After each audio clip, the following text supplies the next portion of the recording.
Bonjour. Alors je suis particulièrement contente de pouvoir contribuer à l'initiative qui a été, lancée par nos camarades portugais à l'occasion, de la journée du 8 mars, journée internationale, de lutte pour le droit des femmes évidemment et également, journée de grève, féministe.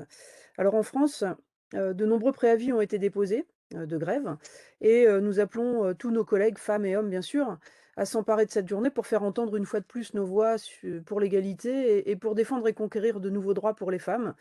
Cette année, même si l'accent a été mis particulièrement sur, l'égalité salariale, nous ne laissons évidemment pas de côté, tous les autres combats. Alors juste pour me présenter, je suis Anne Roger et je suis secrétaire générale du syndicat français, le SNESUP-FSU. Nous syndiquons aujourd'hui plus de 5 000 collègues qui travaillent dans l'enseignement supérieur et la recherche.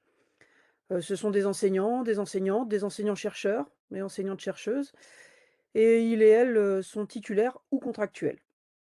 Alors concernant les données chiffrées qui permettent d'éclairer la réalité, genrée de notre secteur en France, dans l'enseignement supérieur et la recherche, nous sommes aujourd'hui un peu plus de 100 000 personnels enseignants, en intégrant les statuts second degré.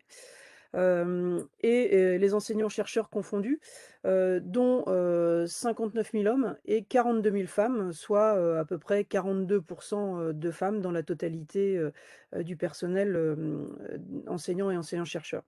Alors si nous allons plus loin, parmi ces personnels enseignants, nous avons 69 000, agents titulaires, donc 68 et 32 000 agents contractuels, donc 32 de ces agents. Un premier constat, qui est éclairant par rapport à la thématique qui nous intéresse aujourd'hui, c'est que parmi ces contractuels, qui sont, évidemment, des personnels en situation de plus grande précarité, on trouve 45 de femmes contre seulement 40 parmi, les titulaires.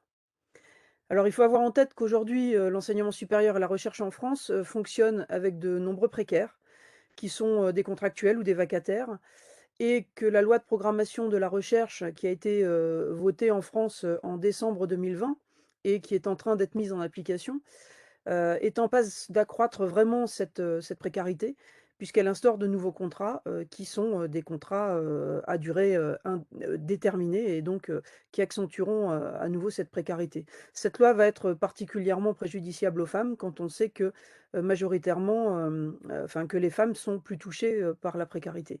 On a donc, une urgence, à obtenir un plan massif de recrutement de titulaires, hein, de personnel titulaire pour sortir de cette précarisation qui touche davantage les femmes et c'est une de nos revendications, permanentes. L'autre réalité que je voudrais mettre en évidence, c'est la réalité du plafond de verre. Dans l'enseignement supérieur et la recherche, il existe, bel et bien et pour expliciter les choses clairement aujourd'hui, les carrières des enseignants-chercheurs et des chercheurs, se déroulent en France sur 2 corps, hein. On entre dans la fonction en tant que maître ou maîtresse de conférences, puis, on peut éventuellement devenir professeur des universités après avoir passé un concours.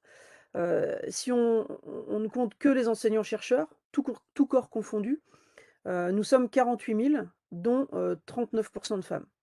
Dans la filière, hospitalo-universitaire, les femmes représentent 30 des personnels. Donc 39 de femmes chez les enseignants-chercheurs, 30 des personnels dans la filière, hospitalo-universitaire. Et ce qui est intéressant, c'est que si on regarde la répartition dans les corps, on a 45 de femmes parmi, les maîtres et maîtresses de conférences et seulement 28 de femmes dans le corps des professeurs des universités. Ça parle tout seul. On observe la même inégalité chez les chercheurs avec, 41 de femmes dans le corps des chargés de recherche et seulement 32 chez les directeurs de recherche. Alors un autre point intéressant, c'est que concernant l'accès aux responsabilités, qui accessoirement, donne droit à des primes et donc à des salaires plus élevés, cet accès aux responsabilités est majoritairement réservé aux hommes. Et on peut, juste évoquer un chiffre symbolique. Sur, 74 universités en France aujourd'hui, seulement 12, sont présidées par une femme. Et on fait le même constat, pour, les organismes de recherche. Par ailleurs, les femmes, occupent davantage des responsabilités pédagogiques, notamment dans le premier cycle des formations et évidemment peu de responsabilités, ou en tout cas moins que les hommes dans les directions de laboratoires de recherche. On pourrait encore illustrer les inégalités, contre lesquelles on se bat par un éclairage de la part des femmes, dans les disciplines scientifiques. En mathématiques, par exemple, et en informatique, on a, 23 de femmes seulement, sur la totalité, des enseignants-chercheurs, ce qui est, très faible. On a quasiment le même chiffre en physique. Par contre, dès lors que l'on passe sur les sciences humaines ou en droit et en sciences po, sciences politiques, on a, tout de suite, 45 de femmes et quand on passe en langue et littérature, là, c'est 63 de femmes. Donc on passe de 23 de femmes dans les disciplines scientifiques à, 63 pour les disciplines littéraires. Ce qui est, extrêmement, révélateur, des inégalités d'accès à tout ce qui est scientifique, enfin tout ce qui est, sciences dures. Cette réalité renvoie également, aux inégalités qui sont repérées chez les étudiants puisqu'on note, de la même manière une forte sous-représentation des femmes parmi les étudiantes dans les filières scientifiques. Et donc on a là à travailler à des politiques qui sont plus ambitieuses, hein, des politiques de lutte, contre l'orientation genrée des étudiants et des étudiantes, qui contribuent à créer évidemment ensuite des inégalités dans le monde professionnel.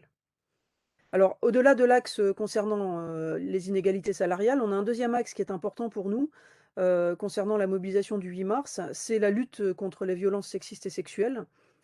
Puisque, malheureusement, l'enseignement supérieur et la recherche, n'est évidemment pas, épargné. Et on ne peut pas tout détailler ici, mais je voudrais juste rappeler que, on a, ces 2 dernières années notamment, des nombreux cas de harcèlement et de violences, sexuelles qui ont éclaté au grand jour, hein, concernant majoritairement des étudiantes dans les grandes écoles. On a dans une enquête qui a été réalisée il y a 2 ans, un tiers, à un quart des étudiants et des étudiantes qui se déclaraient avoir été victimes de violences sexistes et sexuelles, ce qui est déjà très important. Concernant les personnels, on manque malheureusement de chiffres, mais ça devrait, venir sous peu puisque, nous avons un plan de lutte contre les violences sexistes et sexuelles, dans l'enseignement supérieur et la recherche qui a été publié en novembre dernier en France et on a également des plans d'action qui concernent l'égalité professionnelle, femmes-hommes, au sein du ministère de l'enseignement supérieur et de la recherche, qui commencent à être déclinés aujourd'hui dans les établissements. Et ces plans contiennent potentiellement des avancées, que nous avons obtenues grâce à une mobilisation continue et à nos interventions permanentes dans les instances ministérielles.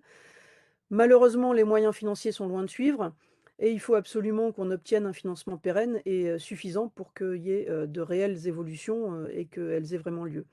Il est par exemple important que des cellules d'écoute puissent être mises en place partout, d'urgence, et il faut aussi qu'on ait les moyens pour les faire fonctionner, pour accompagner les victimes, pour faire cesser l'omerta et déboucher sur de véritables sanctions pour, les agresseurs. Ça fait partie de nos combats. Donc je n'ai détaillé que, les questions d'égalité salariale et de violences sexistes et sexuelles. Évidemment, les questions de solidarité, avec toutes les femmes, du monde et les combats, pour, les différents droits font partie aussi des motifs, de mobilisation pour le 8 mars et donc pour toutes ces raisons et pour, d'autres raisons encore, le 8 mars, on sera bien là et on ne lâchera rien. Merci et bon 8 mars.